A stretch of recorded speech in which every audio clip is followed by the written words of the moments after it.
오늘 수요 예배 가운데 하나님께서 주시는 말씀은 여호수아 6장 1절에서 5절까지의 말씀과 15절에서 25절까지의 말씀입니다. 여호수아 6장 1절에서 5절까지의 말씀, 그리고 15절에서 25절까지의 말씀인데요. 1절부터 5절까지 교독하고 이어서 15절부터 25절까지 교독하도록 하겠습니다. 이스라엘 자손들로 말미암아 여리고는 굳게 닫혔고 출입하는 자가 없더라.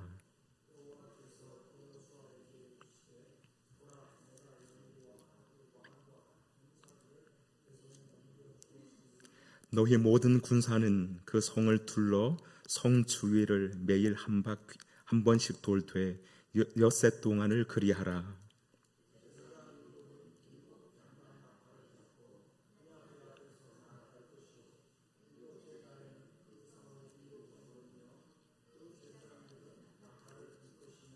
제사장들의 양각 나팔을 길게 불어 그 나팔 소리가 너희에게 들릴 때에는 백성은 다 큰 소리로 외쳐 부를 것이라.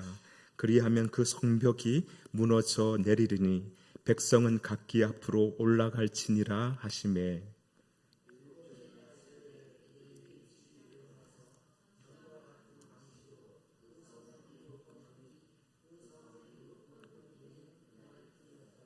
일곱 번째에 제사장들이 나팔을 불 때에 여호수아가 백성에게 이르되 외치라.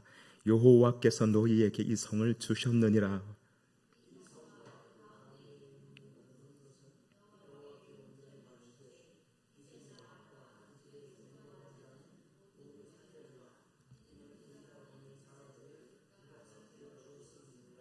너희는 온전히 바치고 그 바친 것 중에서 어떤 것이든지 취하여 너희가 이스라엘 진영으로 바치는 것이 되게 하여 고통을 당하게 되지 아니하도록 오직 너희는 그 바친 물건에 손대지 말라.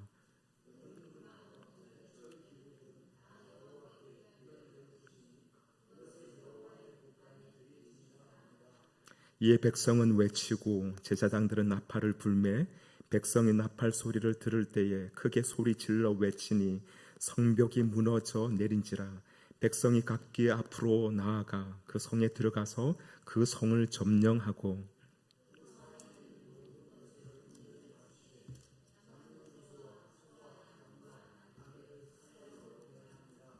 여호수아가 그 땅을 정탐한 두 사람에게 이르되 그 기생의 집에 들어가서 너희가 그 여인에게 맹세한 대로 그와 그에게 속한 모든 것을 이끌어내라 하매.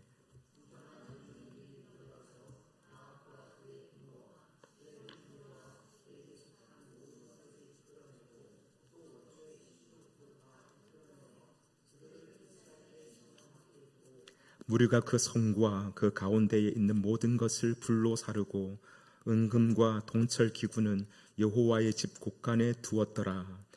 여호수아가 기생 라합과 그의 아버지의 가족과 그에게 속한 모든 것을 살렸으므로 그가 오늘까지 이스라엘 중에 거주하였으니 이는 여호수아가 여리고를 정탐하려고 보낸 사자들을 숨겼음이었더라. 이는 하나님의 말씀입니다.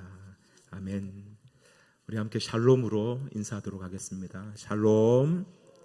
네. 지난 3일도 무더위 가운데 샬롬 하셨습니까?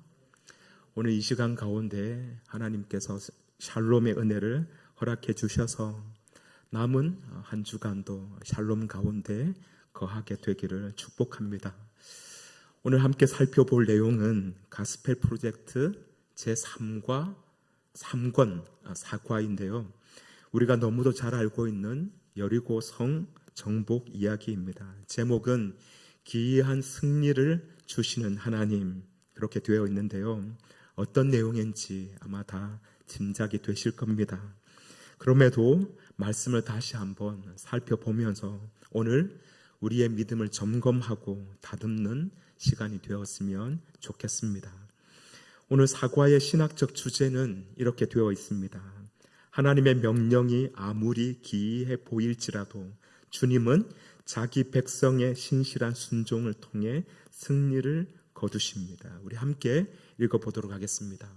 하나님의 명령이 아무리 기이해 보일지라도 주님은 자기 백성의 신실한 순종을 통해 승리를 거두십니다.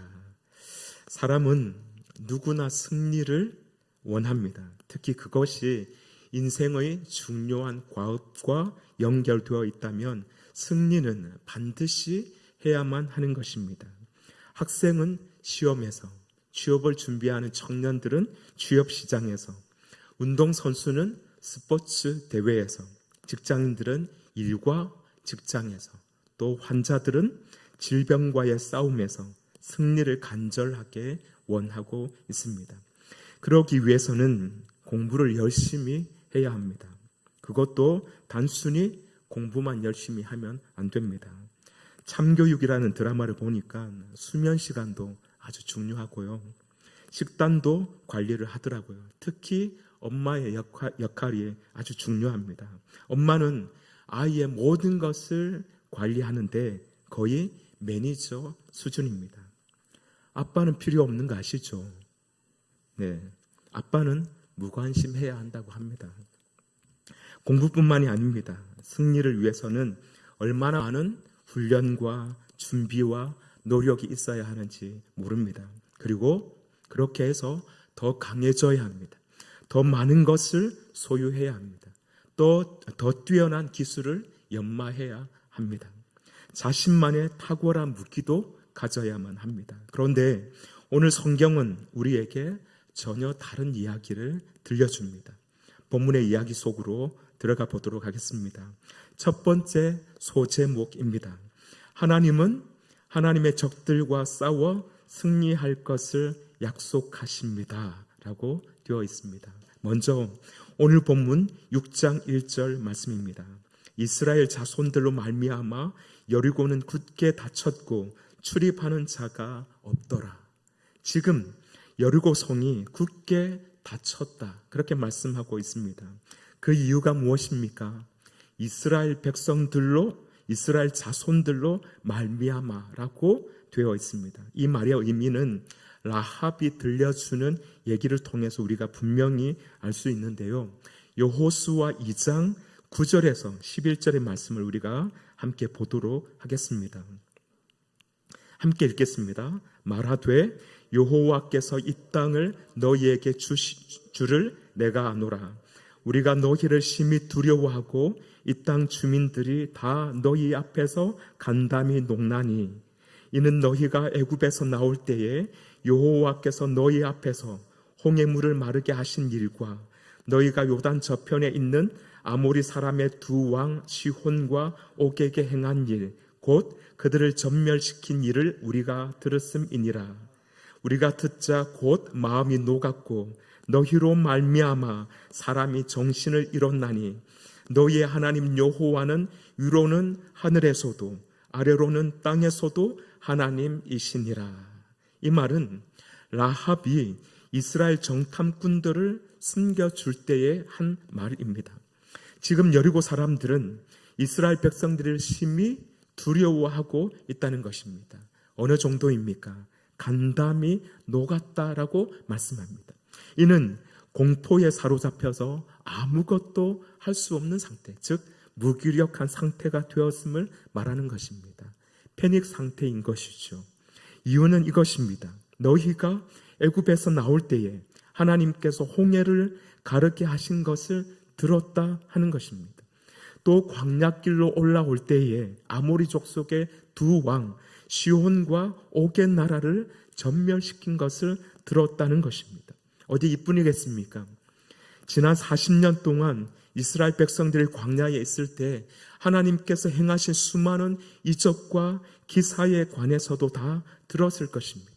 하늘에서 만나와 메추라기를 내리시고 반석에서 물을 내시고 땅이 갈라져서 반역자들을 삼키게 하신 것, 그리고 불뱀을 보내셔서 원망하고 불평하는 이들을 심판하신 그 모든 기이하고 놀라운 일들에 대해서 그들은 다 들었을 것입니다.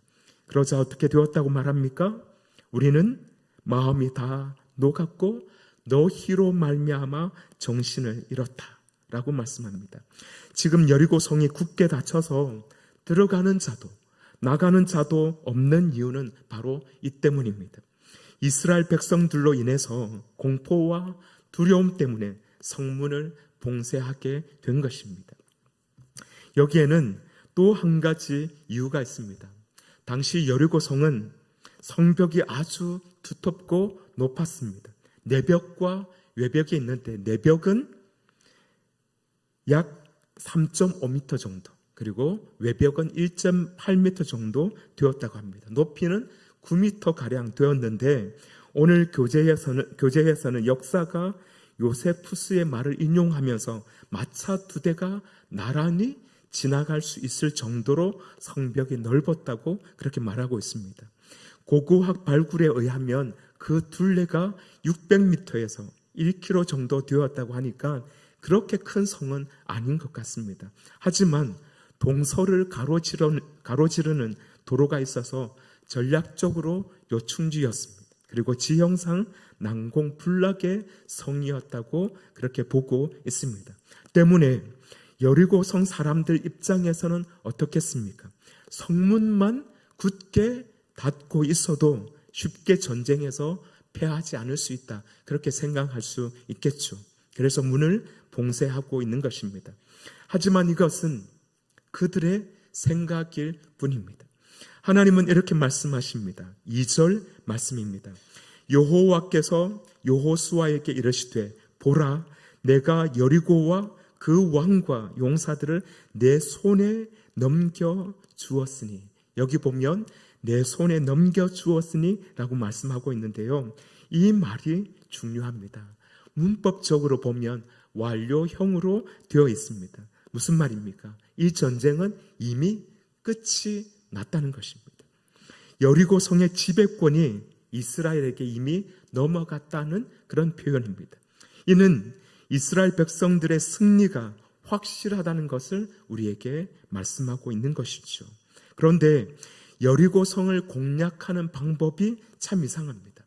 우리가 잘 알고 있는 내용이죠. 어떻게 합니까? 성을 도는 것입니다. 일주일 동안 그렇게 하는데 하루에 한 바퀴씩입니다. 그리고 마지막 날에는 7바퀴를 돌라고 말씀합니다. 물론 다른 규칙도 있습니다. 맨 앞에는 무장한 군사들이 행진합니다. 그리고 그 뒤에는 7 나팔을 하나씩 들고 있는 7 제사장들이 뒤에서 이동합니다. 그리고 그 뒤에는 언약궤를 맨 제사장들이 함께합니다. 그리고 마지막에는 군인들이 배치되어서 이동하게 됩니다. 어떻습니까? 괜찮은 방법인 것 같습니까?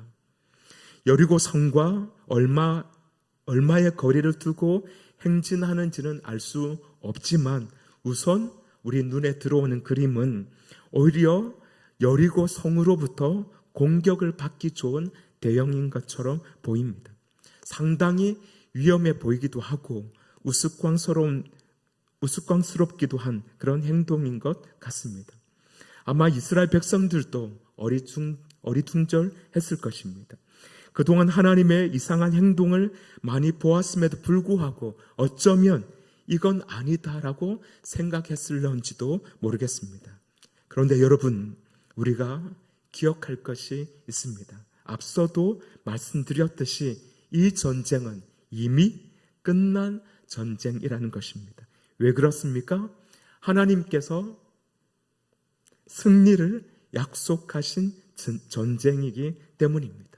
내 손에 넘겨주었으니 이미 승리가 보장되어 있는, 결론이 완벽하게 나 있는 전쟁이기 때문입니다. 무엇보다도 중요한 것은 이 전쟁은 하나님께서 대장이 되어서 하나님께서 직접 싸우시는 여호와의 전쟁이기 때문입니다. 내 손에 넘겨주었으니 라고 말씀하실 때 그 주어가 누구입니까? 하나님입니다. 또 오늘 이야기 속에서 우리가 자주 보게 되는 숫자가 있습니다. 바로 7입니다. 7일이라는 숫자, 그리고 7바퀴, 7째 날, 7 제사장, 7 양각 나팔. 7은 어떤 숫자입니까? 완전한 숫자입니다. 완전수이죠. 그리고 거룩한 숫자이면서 하나님의 숫자입니다. 이 말은 무엇을 의미합니까? 이 전쟁은 하나님께서 수행하시는 전쟁이라는 의미가 이 속에 담겨져 있습니다. 그렇기 때문에 이 전쟁에 있어서 중요한 것은 전쟁의 방법이 아닙니다. 누가 전쟁의 주인인가 하는 것이 중요한 것입니다. 그런데 우리는 이 사실을 너무도 쉽게 잊어버립니다. 분명히 하나님께서 약속하셨고 승리를 보장하셨음에도 불구하고 그 방법을 문제 삼는 것입니다. 그렇게 하는 것이 맞습니까?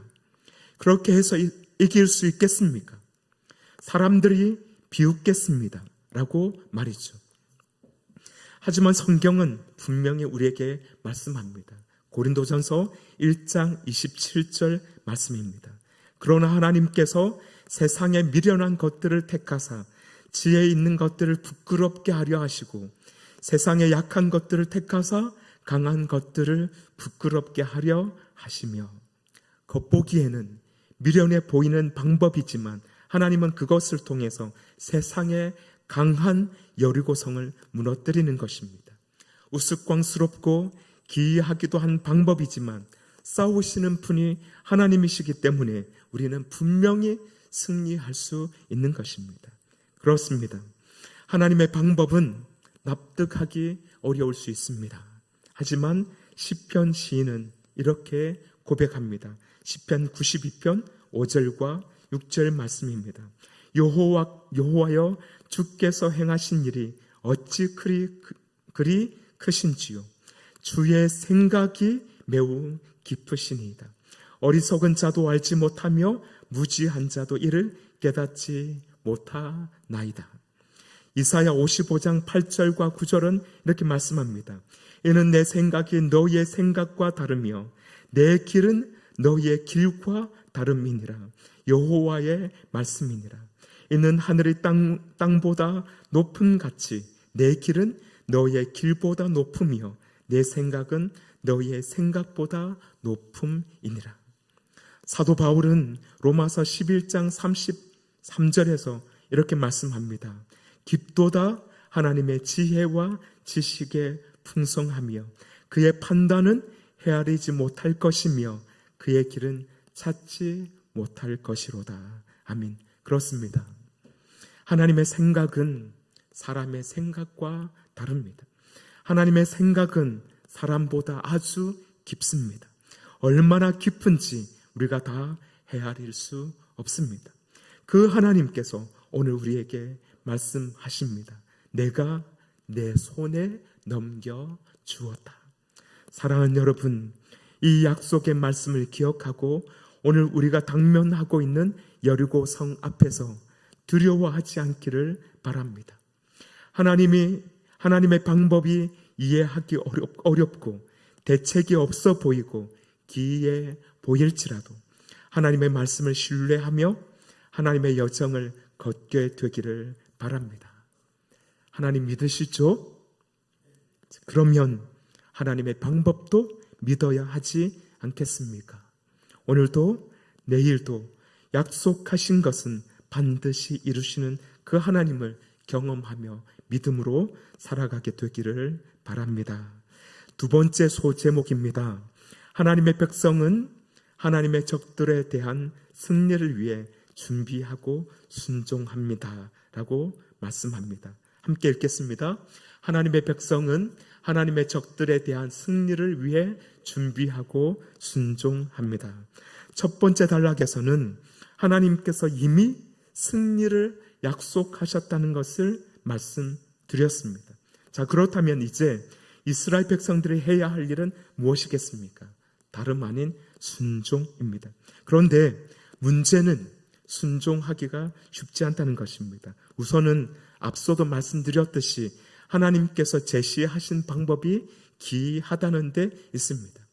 어느 병법에도 나오지 않는, 마치 아이들이 강강수월래 놀이를 하는 것 같은 방법입니다. 사실 난공불락의 여리고성을 정복하려면 손자병법에나 나올 법한 그런 기가 막힌 전략과 전술을 사용해야 할 것입니다. 그래도 쉽지 않은 상황인 것이죠. 일단 전공법을 택하면 여리고성 군사들보다 훨씬 더 많은 군인들이 있어야 할 것입니다. 성을 오르는 사다리도 만들어야 하고 여리고성과 같은 높이의 토성도 쌓아야 할 것입니다.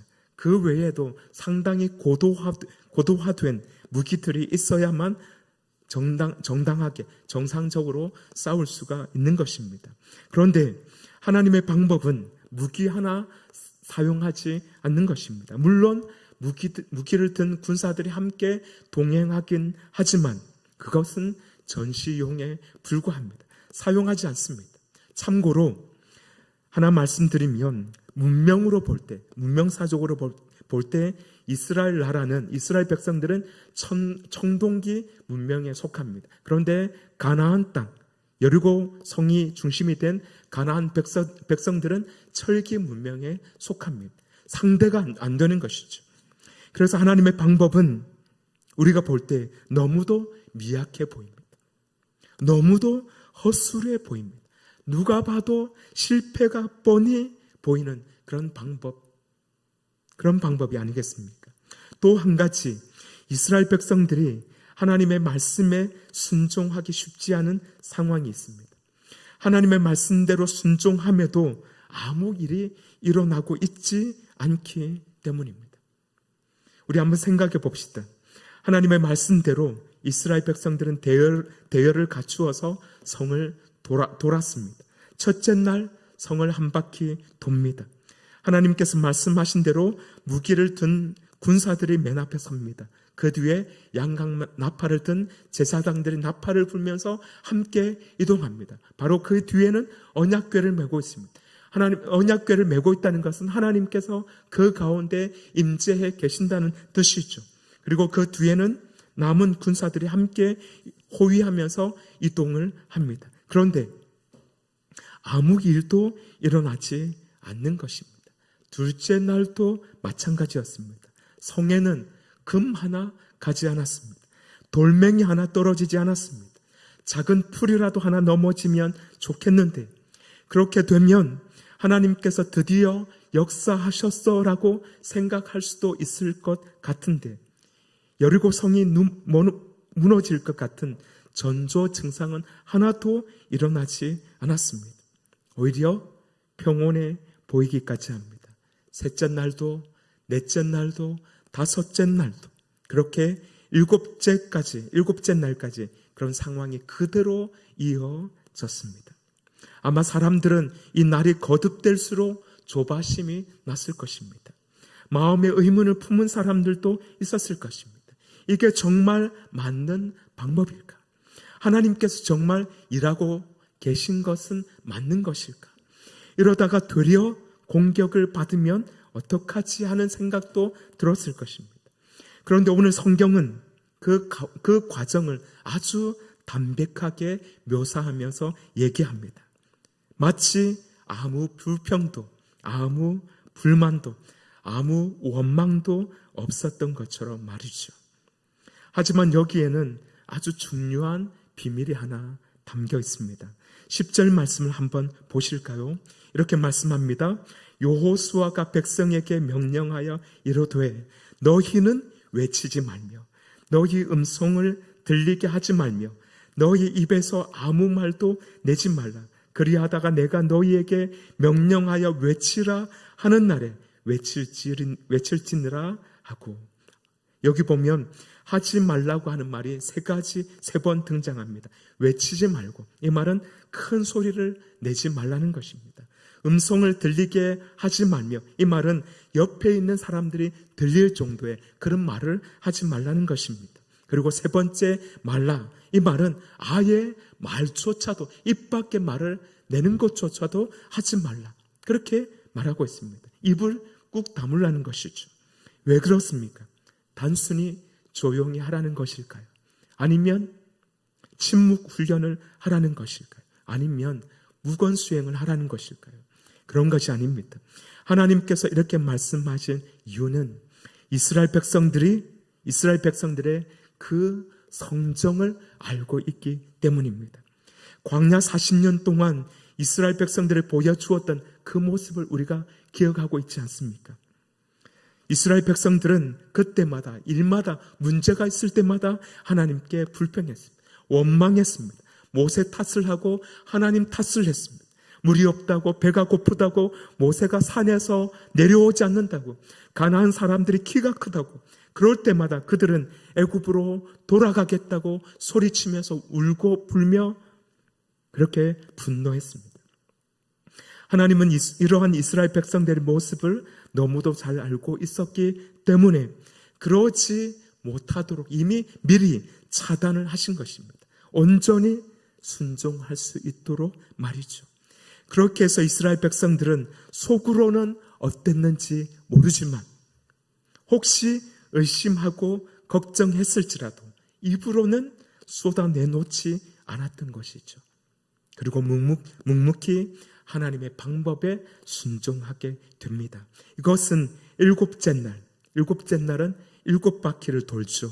마지막 13번째 바퀴까지 다 돌 때까지 이런 상황은 이어졌습니다. 그리고 마지막 순간 하나님께서 말씀하신 대로 제사장들이 나팔을 불 때 여호수아의 외치라 하는 호령에 맞춰 이스라엘 백성들이 외칠 때 성은 그때서야 비로소 무너지게 되었습니다. 20절에 보면 이렇게 말씀합니다.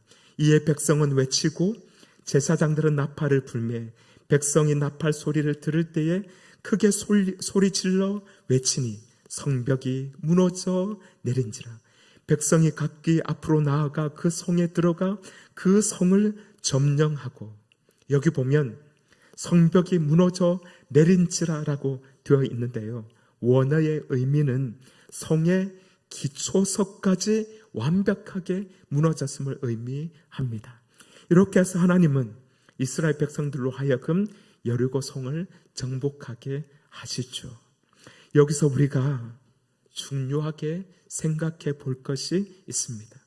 우리가 순종하면 하나님은 일하신다고 하는 것입니다. 다시 말하면 하나님은 우리의 순종을 통해서 일하시며 당신의 약속을 이루어 가기를 원하신다고 하는 것입니다. 노아를 보십시오. 비 한 방울 내리지 않았지만 하나님께서 방주를 지으라 하실 때 그는 방주를 지었습니다. 오랜 시간 묵묵히 방주를 지었을 때 그를 통해서 하나님은 가족을 구원하셨고 하나님의 새로운 구원 역사를 시작하게 되었습니다. 아브라함을 보십시오. 갈 바를 알지 못했지만 하나님의 말씀을 따라 고향과 친척과 아버지의 집을 떠났습니다. 그러자 그를 통해서 이스라엘이라고 하는 하나님의 백성들을 새롭게 세우시고 그 이스라엘을 통해서 하나님은 세계 구원의 역사를, 그 꿈을 실행하게 되었습니다. 베드로를 보십시오. 밤새 고기를 잡지 못했지만 말씀을 의지하여 그물을 내리겠습니다. 그렇게 순종했을 때 하나님은 놀라운 기적을 그에게 보여주셨습니다. 그렇습니다. 하나님은 우리의 순종을 통해 일하십니다. 순종을 통해 하나님의 약속을 이루어 가십니다. 우리의 능력이 아닙니다. 우리의 경험이 아닙니다. 우리의 지위도 아니고 우리의 자리도 아닙니다. 우리가 가지고 있는 어떤 성능 좋은 그런 무기도 아닙니다. 순종입니다. 사랑하는 여러분, 하나님의 말씀에 순종하는 자녀가 되기를 바랍니다.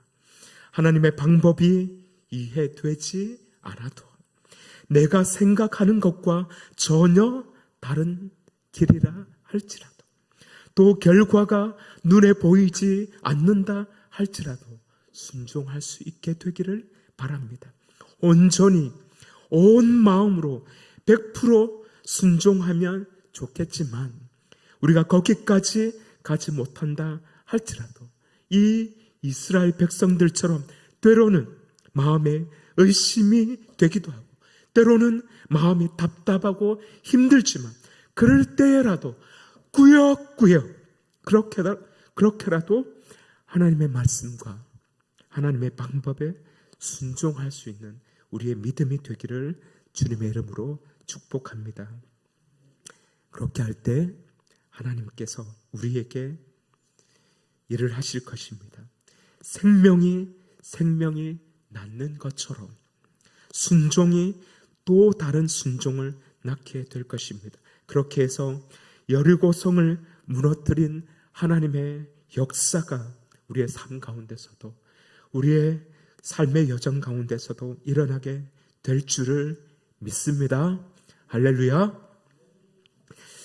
마지막 소제목은 이렇습니다. 하나님은 하나님의 적들 가운데서 남은 자를 빼내어 구출하십니다. 마지막 소제목 한번 보실까요? 없습니까? 제가 분명히 올렸던 것 같은데 따라합니다. 하나님은 하나님의 적들 가운데서, 네, 이 정도 따라 하실 수 있잖아요, 그렇죠? 하나님은 하나님의 적들 가운데서 남은 자를 빼내어 구출하십니다. 예, 드디어 하나님께서 약속하신 대로 여리고성이 무너졌습니다. 돌 위에 돌 하나도 남지 않고 모조리 무너졌습니다.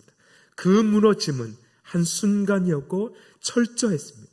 이는 하나님의 심판의 무서움을 나타내는 것이기도 합니다. 우리에게 일어날 일들이 바로 이런 방식입니다. 철저하게 일어나게 됩니다. 한순간에 우리에게 있는 여리고성이 무너지게 될 것입니다. 그렇게 해서 이스라엘 백성들은 성 안으로 들어갔고 하나님께서 명령하신 대로 여리고성을 차지하게 됩니다.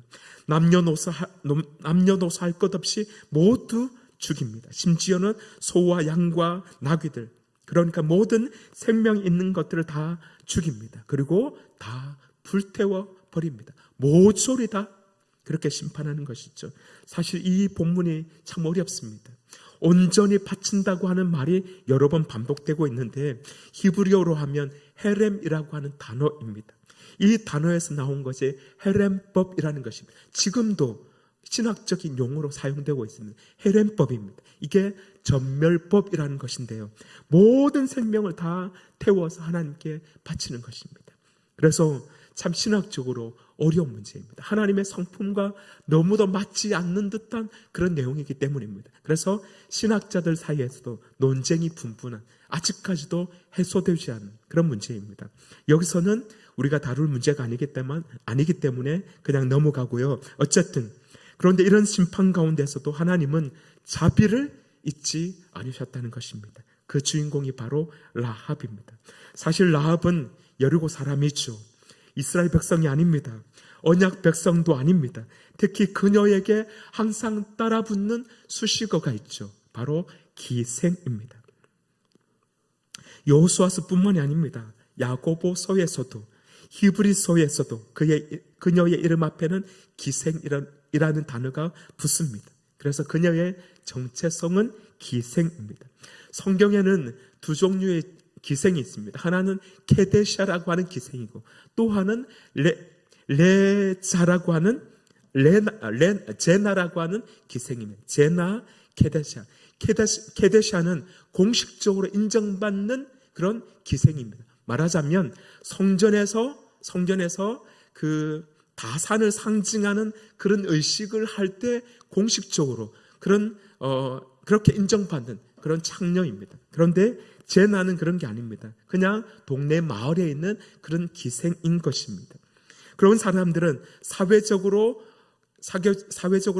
아주 소외된 그런 계층에 속하고요. 세상의 낙인 속에 살아가야만 하는 그런 여인입니다. 오늘 본문에 나오는 라합이 바로 그 기생입니다. 그런데 하나님은 바로 그 여인을 살리십니다. 왜 그렇습니까? 그녀의 고백 때문에 그렇습니다. 정탐꾼을 살려주죠. 보호해 줍니다. 그러면서 뭐라고 말합니까? 당신들의 하나님이 바로 위로는 하늘의 하나님이죠. 땅에서는 또 땅의 하나님이라고 그렇게 고백합니다.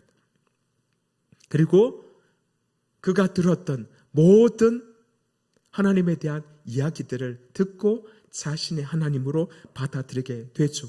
정탐꾼을 보호한 그 일을 통해서 그의 믿음을 드러내어 주는 것입니다. 정탐꾼을 보호하다가 발각되면 어떻게 됩니까?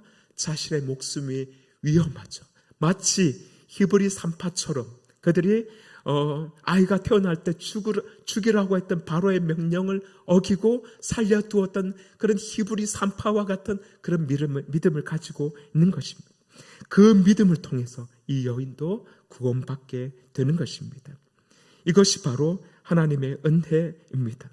그리고 이 라합의 이야기는 여기서 끝나지 않습니다. 성경에 보면 이 여인은 나중에 룻기에 가면 누구를 낳느냐면 보아스를 낳게 됩니다.